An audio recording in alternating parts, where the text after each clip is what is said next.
Hi, folks. I just want to talk about the issue of the UK on the verge of civil war.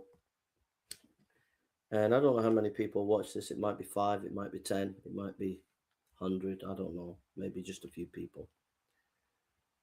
But I just want to give my opinion and my view on the topic. My key verse for the conversation is Proverbs chapter 8, verse 36. Proverbs chapter 8, verse 36. But he that sinneth against me wrongs his own soul, and all they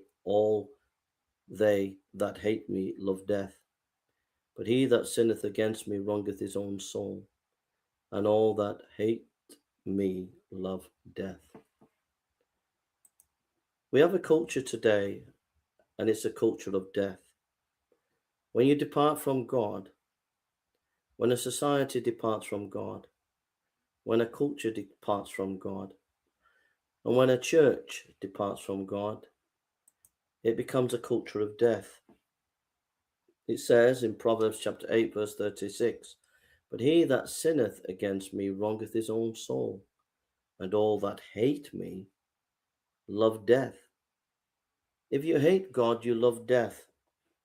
Just the other day, the House of Lords have confirmed a bill that you can have an abortion just before the baby's born. It says there, But he that sinneth against me wrongeth his own soul, and all they that hate me love death. So you're not happy with your baby in your belly just before it's born. We're the government. We can sort it out. We'll just kill your baby for you. We'll just kill your baby for you. But he that sinneth against me wrongeth his own soul, and they that hate me love death. The government hates God. They love death. Will kill your baby. Or maybe you've got some parents and you're finding it hard to look after them. You're finding it hard it's too much to pay to go into a home. Well, the government comes along and said, hey, don't worry about it. We can sort it out. We can give you euthanasia. You can kill your parents. And that's what's happening. That's where the law is going. But he that sinneth against me wrongeth his own soul. All they that hate me love death. And then, hey, you're feeling depressed and down. You can't go on anymore in life. Don't worry. We can help you to commit suicide. That's the government. And so we read, But he that sinneth against me wrongeth his own soul, and all that they hate me love death. So hey, you got trouble with your baby, we'll kill your baby. Hey, you got trouble with your parents, we'll kill your parents. Hey, you got trouble with yourself, we'll kill you. It's a culture of death. When you leave God out of the picture, it's not a picture of life and hope, it's a picture of death. Now, I want to just talk about some key issues. First of all, let's talk about the national church, the Church of England. The Church of England has been captured by woke ideology. The bishops in the Church of England have become corrupted. They do not speak for Anglican theology. They do not speak for biblical Christianity.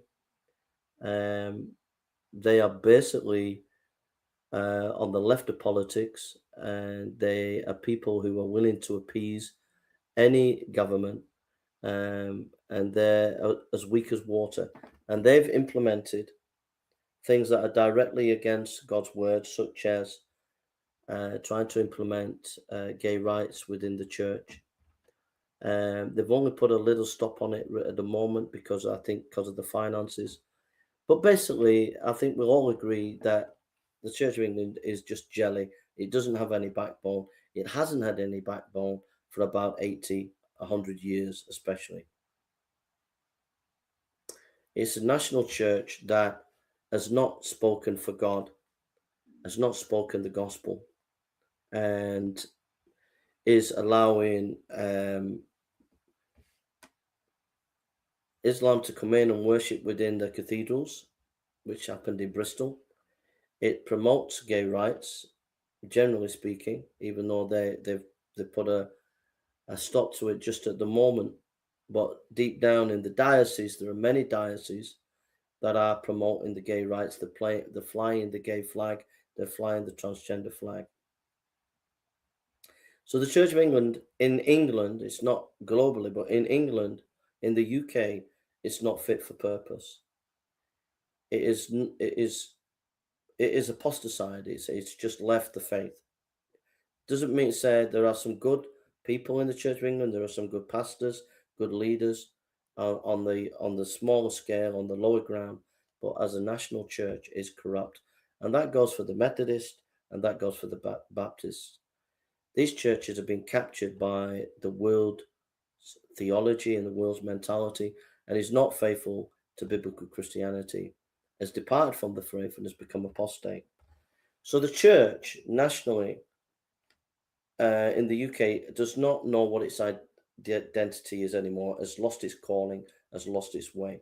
It doesn't mean to say there are other churches, there are evangelical churches, there are charismatic churches, there are independent Baptist churches, there are churches that are preaching the gospel, but generally, the national situation, it's in a massive crisis. The churches nationally have apostatized.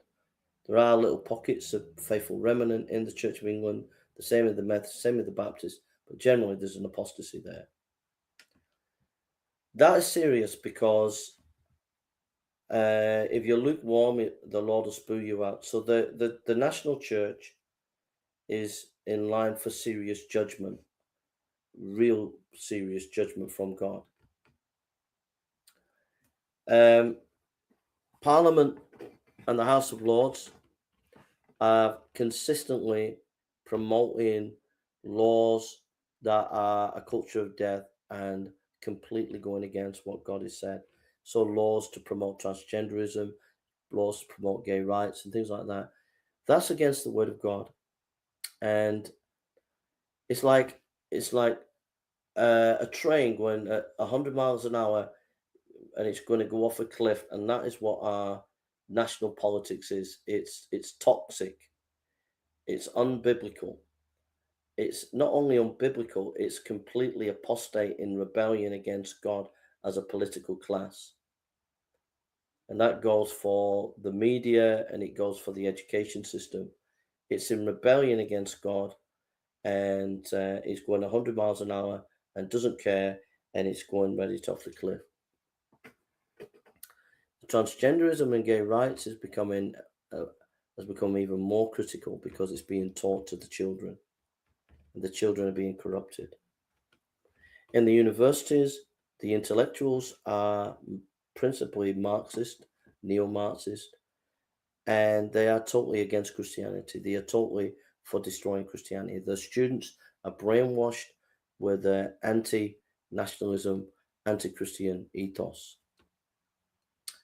On top of that, we have a crisis with Islam, which is growing by the day.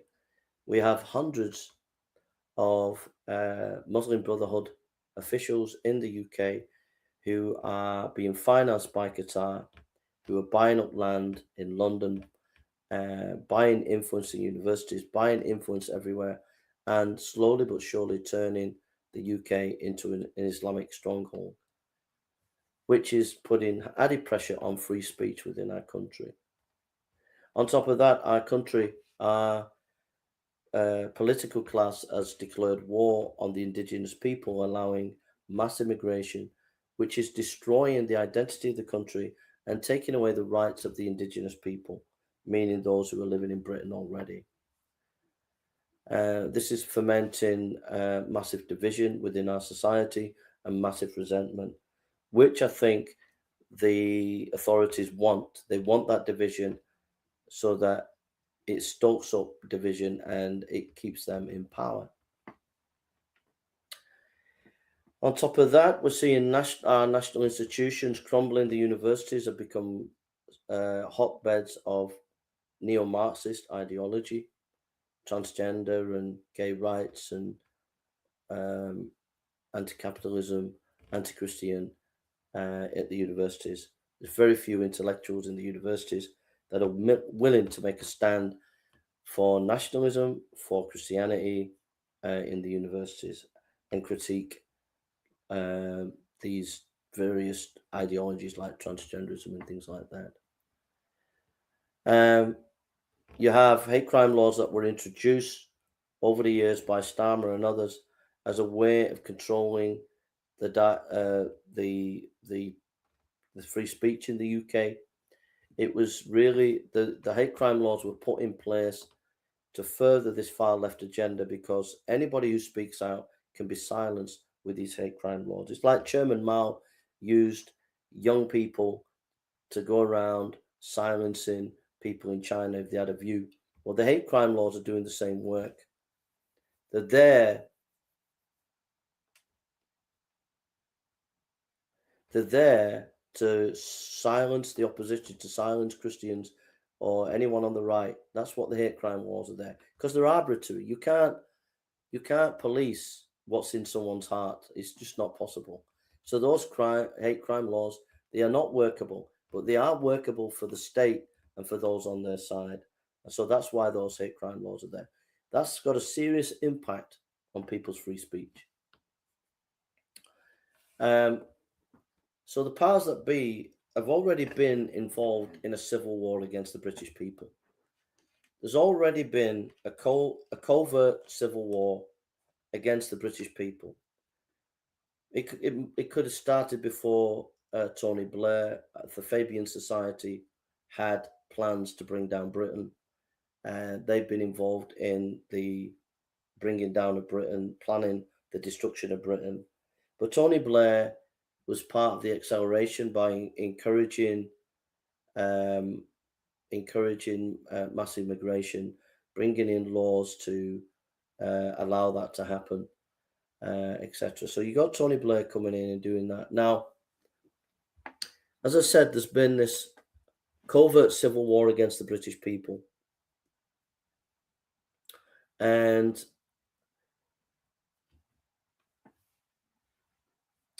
you can see it going on in terms of the farmers.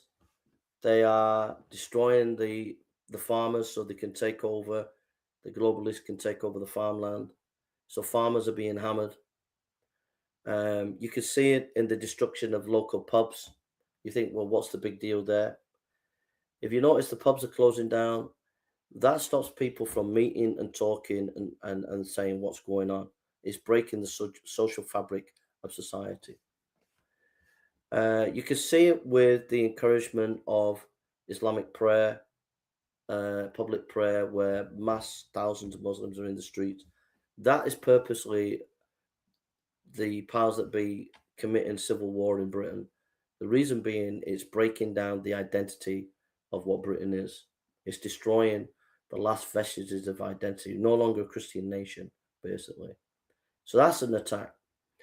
Flying the transgender flag and the gay rights flag is also an attack on the nation. It's breaking down the identity of the nation. And the effect of that is, I give you an example of how that is a civil war, because what that has done, as it's destroyed the nation's identity, it's destroyed what young people and what everybody believes about a nation. It brings division, so everybody's divided. And so if everybody's divided, there's no sense of coherence, oneness as a nation, and a shared value structure. There's no longer that anymore. So I'll show you the implications of that with the British Army. If you're going to be effective as an army, it's not just a fact that in reality the British Army has been underfunded for over 30 years. But if you look at the British Army, you've got a couple of major issues that show you all what I've just said, where even civil war has come to the British Army. The British Army can never be effective anymore at the present time. It's been muted, it's been castrated. If you go to war, as a British soldier today, and I admire our troops, don't forget that, I admire our military people and veterans, I admire them highly. But if you go to war today in the British Army, you don't know if when you come back, you're going to be arrested and put on trial, because now, today, we have lawyers sat in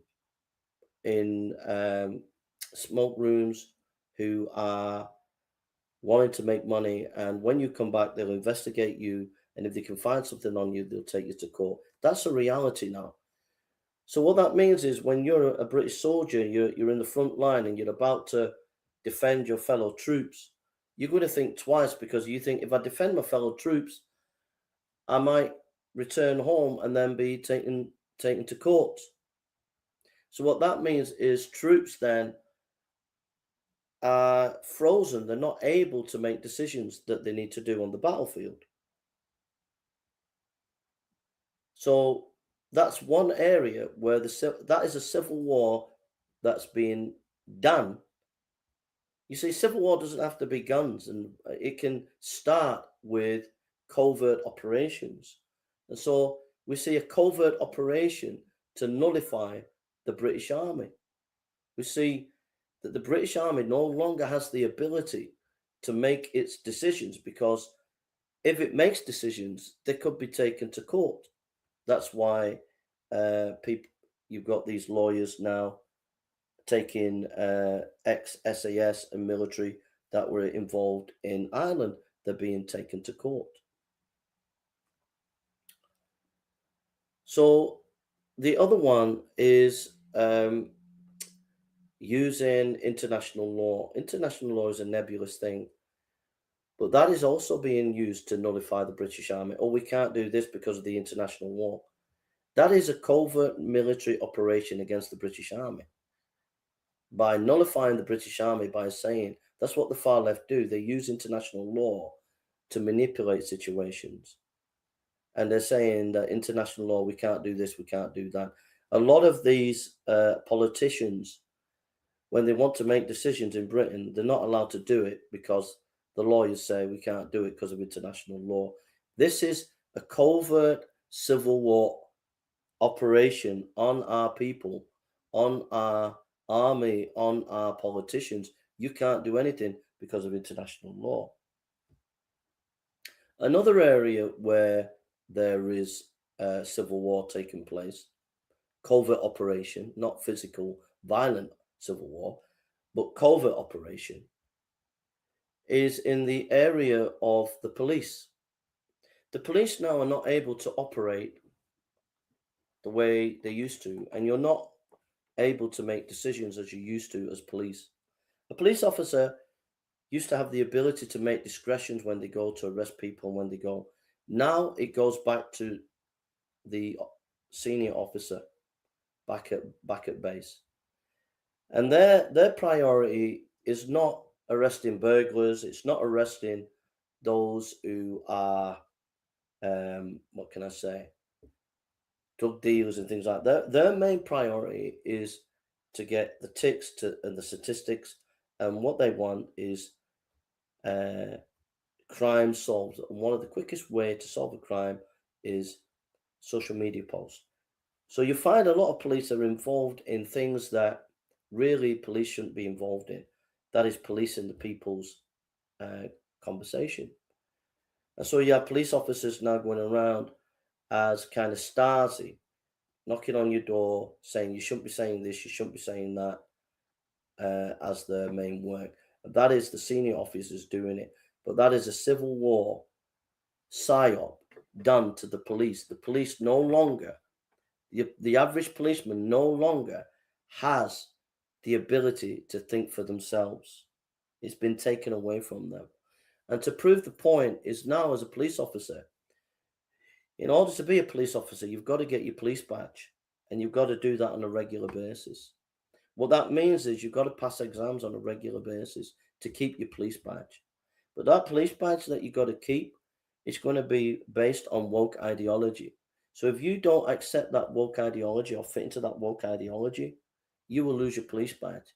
So it's a way of brainwashing and keeping a police force docile that is not allowed to make decisions, that is pushed towards being a Stasi style police, looking at what you're posting on the internet rather than arresting people on the streets for serious crime. And so that is a psyop civil war scenario where the police have been destroyed and muted, where the British Army has been destroyed and muted, where free speech with the hate crime laws has been muted. Then on top of that, you have the education system, the schools and the schools where the transgender is being pushed on the schools. That is a psyop, civil war, military operation to destroy the fabric of British society so that they do not know what right and wrong is anymore. If you corrupt the children and they grow up and they don't know what's right and wrong, you can control them. So you can see on multiple levels. More examples. The farming is being taken control by the elites. The police are being controlled. The British Army is being controlled and muted. The British public are having their identity and freedoms taken away by mass immigration and hate crime laws. And another example is trying to take away your right for trial. They're trying to get that in where they're trying to take away your right for a trial. That is part of the military civil war that's going on right now to destroy your right to have your peers judge you. And that has been enshrined for hundreds of years, and they're trying to take that away. Okay. So there is this systematic civil war that's been going on and is going on right now.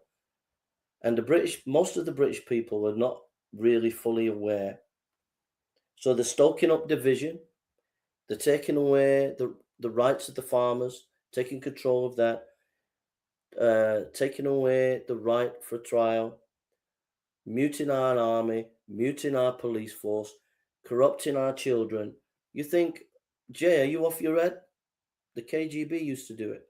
The KGB used to do it. The KGB, when they wanted to take over a country, and the CIA do it even today. The CIA do it. They go into a country, and these areas they begin to work on. They begin to work on the moral foundation, bringing in confusion, encouraging gay rights, encouraging things like that, encouraging immorality. Okay? They encourage that to break down society. And so these strategies that we're seeing today, MI5 have used it and the KGB have used it. We're just now seeing the globalists are using it. COVID-19 was a practice to control us.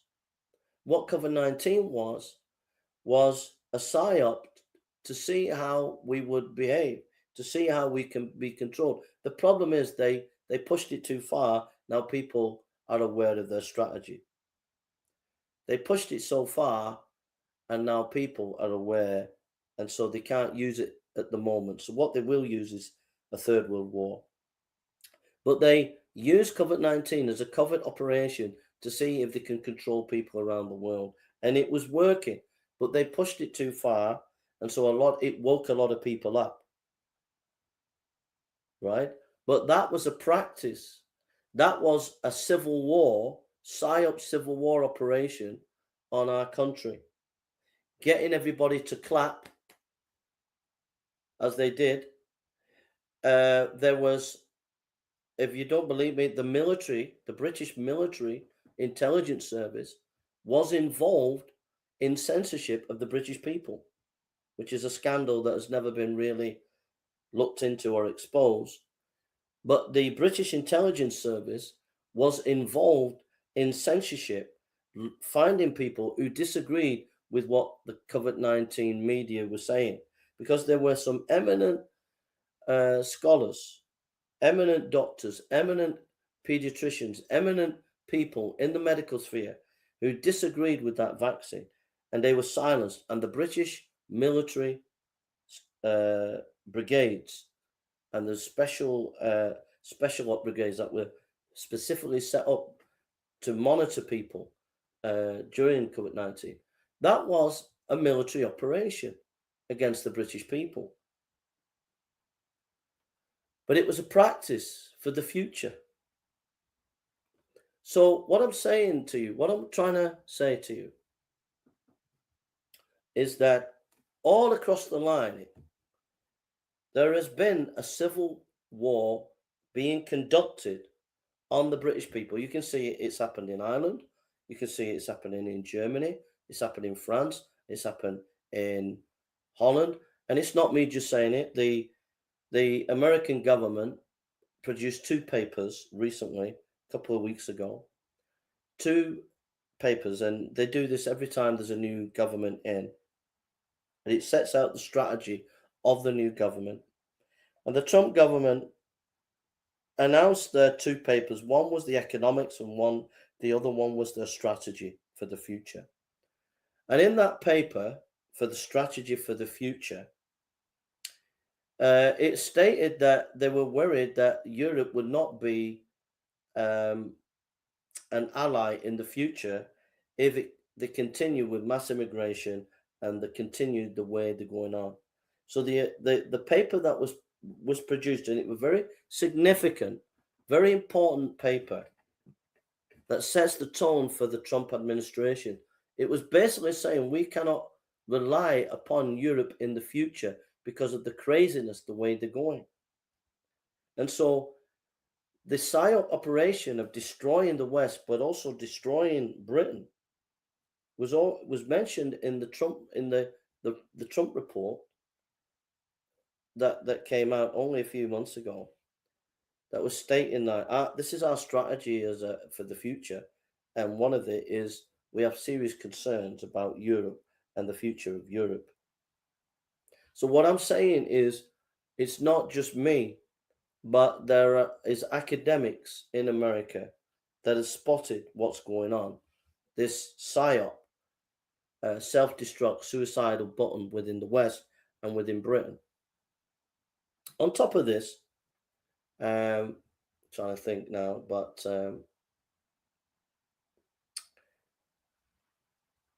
on top of this, you have professors, and I've put some link of one professor that have been saying that there's such an erosion within the structure of British society now, we could be on the verge of civil war. So let me give you some final conclusions. We are on the verge of civil war, and I'm going to get to that in a minute.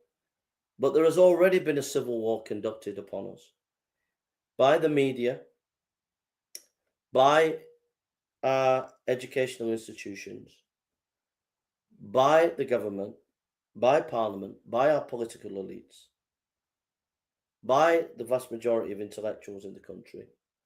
There has been a systematic civil war going on, not with bombs and bullets, but with using the mechanism of the law courts, using the media, using every tool that they can use to destroy the fabric of British society, to destroy its identity. If we went to war right now, if you look at the charge of the Light Brigade, when they charged the Russian guns, they were willing to give their life, not because they were crazy, but because they had an ideal. They had an idea of the collectively we're a nation, we're one people with a culture and one like a kind of an identity of we believe in God, where we are a nation together. We have certain ideals about loyalty, faithfulness, valor. These were ideals for the whole nation. All those ideals have been gone. We have a vacuum now. So if we went to war now, the question is, who will fight? Who would be willing to fight? Because what are you fighting for? If there's no shared understanding of the identity of the nation, what are you fighting for? And that is the covert civil war that's already gone on. That's what it's achieved, that nobody really knows anymore what they'll be fighting for. Just a side note that the military, as I've said before, has been undermined in its resources for over 30 years. But the biggest issue for the British Army is this issue of we don't have an identity as a nation anymore, so why will people fight? There's something to consider. So, with all that said and done, that's the practicality of many of the issues. But there's also two big other issues which are more important. And that is the issue that the nation has departed from God. And because the nation is departed from God, it is a nation of a culture of death. And the way this nation is going, if there is not a revival soon, and to be honest, I don't think there looks to be a revival. There are people waking up and there are people turning to Christianity in the nationalist side, but that's nowhere near enough of a revival to turn things around. There has to be politicians getting converted, generals getting converted, police getting converted, everybody, like a massive convergence, and it's affecting society. We are not seeing that in Britain. So unless there is a revival, unless there is a turning away from the trajectory that we're going as a nation, and unless we turn back to God and turn back to Jesus Christ, who is God incarnate, then sad to say, the trajectory that we're on right now is we are on the verge of civil war. And when I mean civil war, I'm not on about covert civil war, using the law and things. I'm on about now a physical civil war. We are precariously on the verge of a physical civil war. It's already on the verge in Ireland, it's already on the verge in Germany, it's already in the verge in France and maybe Holland. And it will only take a group, say in Germany, that kick it off. It will spread to France, it will spread to Ireland, it will spread to the UK. So this video really is three reasons. One is for all of us to turn back to God, for all of us to take our faith seriously, and to do our responsibility in sharing the faith and sharing what we can in a very hostile and difficult situation in the UK. We have to do what we can. Secondly, we have to be realistically and start to prepare. Meaning, we have to prepare for the fact, whether we like it or not, that our nation is going to disintegrate into barbarism.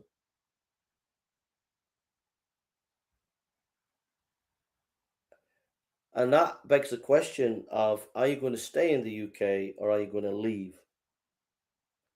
But we are heading for, if God doesn't step in with revival, we are heading for a situation like Northern Ireland, where there was, you had the IRA and you had the other organizations, and there was bombings going off. We are heading for that scenario in the UK. I'm not saying to go down that path. I'm just saying that's where we're heading. It's going to kick off in Germany any day now, any week, any month now.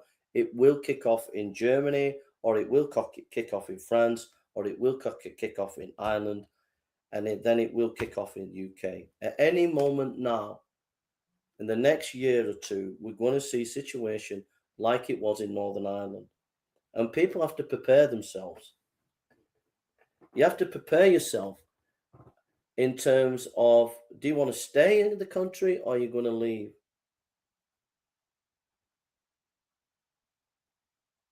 Are you going to stay or are you going to leave? You've got to really think about that. The second thing is, the question is your country worth fighting for? In other words, people have to really seriously think about, is my country worth fighting for? Am I willing to fight for the freedom of my country? You think of the Ukraine. Um, if you remember, there were riots. The Ukrainian people, they took over the country. They took over Kiev. Just ordinary people went there. They wouldn't move. Then the riot police came in, and then there was shooting. And then next thing you know, there was a civil war. But the indigenous Ukrainian people stood against the state apparatus, and there was a civil war. But there were people there that were willing to fight for their national sovereignty. And there comes a point where people are going to have to ask, am I willing to fight for national sovereignty? Am I willing to fight for my country? Internal borders. I think people need to start thinking about that. I think people need to start thinking about a theology of the state and the church and to go deeper into that. The problem with the time of the Nazis, the idea of the church and state being separate, it led to the Nazis gaining power.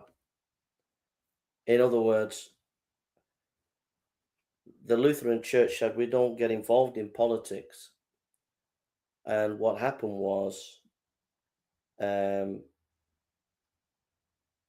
Hitler came to power and the Jews got slaughtered and other people got slaughtered. But if people would have recognized that early on, that Hitler needed opposition in a much more serious way, people would have stood up earlier on and said enough's enough, and there would have been civil war in Germany. But because people were not willing to make a stand, there wasn't civil war. Hitler got into power and destroyed Germany. We have to seriously consider, are we willing to stand up for our country? And then how is it going to happen? You have to seriously consider that if there are judges out there, if there are generals out there, if there are police officers out there, all of them have to consider of how am I going to be able to make a stand for my country when it's collapsing? And it's going to have to come from retired generals, generals who are not happy with the status quo, admirals that are not happy with the status quo.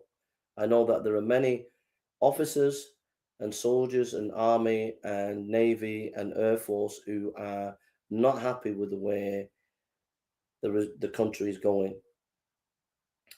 And there are many, I'm sure, judges and many, a number of politicians even, who are not happy with the way things are going. And it's going to have to come from them. Their leadership is going to have to come together and lead people to think about standing for the country. Because if there isn't a stand for the country, for the national sovereignty of Britain, what will happen is barbarism. There will be Britain will descend into like the way Syria is, interracial conflict, and it will just be a desert of a nightmare, or the way it was in Iraq, where you have various militia taking over different places. That's where we're going in the next 10 to 15, 20 years. But I think in the next 5 years, I think we're going to be moving towards that. I'm not saying to go down that direction, but I'm just saying it's judgment, it's God's judgment on the nation. It's God's judgment on the nation for apostatizing. You apostatize, and God's just going to leave you to it, which is going to be interracial conflict where the country will look like Syria or Iraq, with cities absolutely devastated, bombed out because of inter conflict, because everything's broken down. National identity is broken down. This PSYOP has broken everything down. This PSYOP civil war broke everything down. And then the only way to save it is for those who are in the authority, that those are the true ones, those generals, those judges, those MPs, those people who love their country, love the country, and decide to say, we're not going to go down this interracial conflict. We're not going to lose our national sovereignty.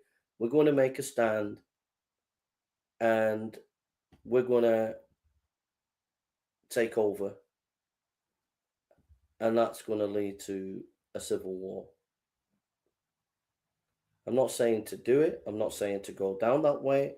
But what I am saying is, whether you like it or not, unless revival comes, I'm warning the British nation that unless revival comes, unless Britain turns back, unless the Church of England pulls up, unless the national churches pull up, unless there is a national revival and a turning away from all this nonsense where we've descended into this cabal of nonsense and degeneracy, if we do not turn away from that soon, I'm telling the British nation that you are heading for a Syria, Afghanistan, Iraqi situation of interracial war and barbarism. That's where we're heading for. And the only way to save that would be a civil war where a group of generals and officials take over and put the country back on its feet again. I'm not advocating that, but that's the reality. I pray that it won't be the reality. That's what I'm saying, Ray. Yeah, that's what I'm saying, brother. The brother says, I believe the racial conflict will be the tribal on the side of Muslims fighting each other. That's what I'm alluding to. I'm alluding to that's what's going to happen with all these different groups that we've allowed in. There's going to be interracial conflict on a scale we've never seen before. Because the planners who did their little psyop on Britain didn't think it through as properly as they should have done. Not that we advocate what they were doing. And so I'm just saying to the British people that I'm indicating to the generals, and I'm indicating to politicians, I'm indicating to judges who agree with what I'm saying, my analysis of the situation. I'm planting a seed in your mind so that in the future, if it does descend into anarchy, that you start to get together and plan a way forward. And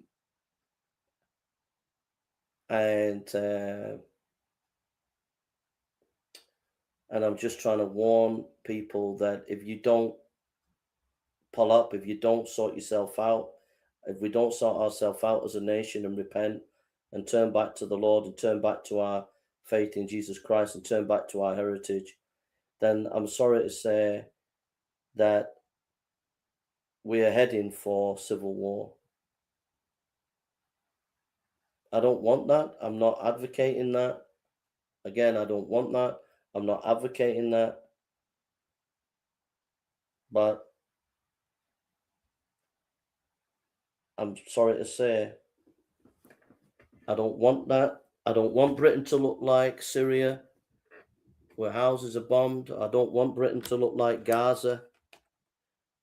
But I'm sorry to say that's what Britain's going to become in the next few years. It's going to be looking like Gaza.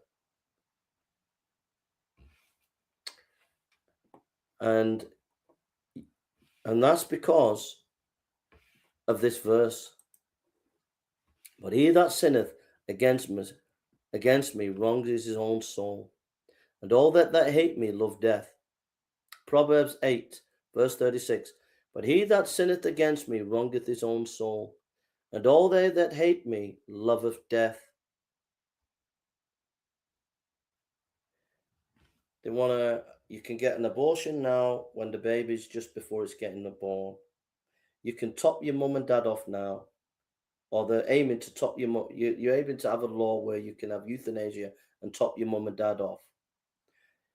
Euthanasia where you can have yourself topped off. It's a culture of death. Children being taught transgenderism and other woke ideology. And in the end, you can't mock God. In the end, you can't. God's going to deal with you as a culture. And he's been patient with you as a culture. He's been patient with you as a nation. But in the end, God can call time on it. And what I'm saying is, God's going to call time soon on Britain. You're going to see catastrophe. You're going to see. I'm not advocating this. I'm not a prophet, but I'm prophesying. You're going to see bombs going off in Britain and things happening in Britain that you've not seen ever before. Bloodshed on a scale that we've never seen before. We're going to see it, and it's going to be because our nation departed from God. And when you depart from God, you love death more than life. And Jesus has come to give us life. He's come to give us hope and a future. He's come as the Son of God. He was the foundation of our nation. He was the foundation of our churches. And we've rejected Jesus Christ. And now we've left ourselves open to this psyop civil war that took place, that's been taking place, where they're manipulating us to control us and divide us and destroy us as a people. And we've left ourselves open to these satanic infiltration. And we're not coming back. We're not repenting as we should as a nation. Instead, we're going full steam ahead with this satanic agenda. And in the end, God's going to call time on it and say, enough's enough. And I'm just saying what's on my heart. I believe that this country is on the verge of civil war. It will descend, first of all, into sectarianism, violent sectarianism, and various, what can I say, various terrorist activity from different groups on the mainland. And then from there, it will descend into more sectarian violence. And then from there, it will rear up into some kind of civil war. And I don't want that. But I'm just prophesying. Not that I'm a prophet, I'm a preacher. But I'm just prophesying. And I don't want it, but that's where we're going. And you just can't. God's just not going to put up with this anymore. God's going to deal with Britain.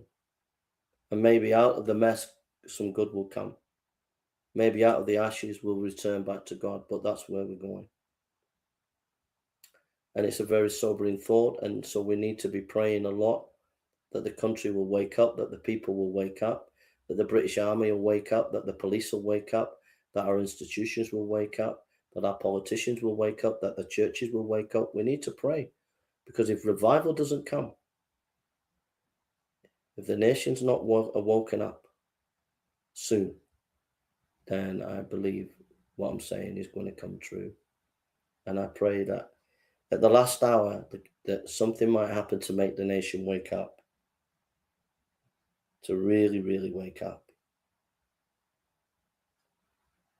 I hope that's the case. But if not, we're descending into an age that we've not seen in Britain for many hundreds of years. All right, Ray, God bless you and everybody. I just wanted to give my opinion. I'm not advocating anything. I'm just giving you my opinion, my assessment, my analysis on geopolitics, British politics, from a religious, theological, philosophical position.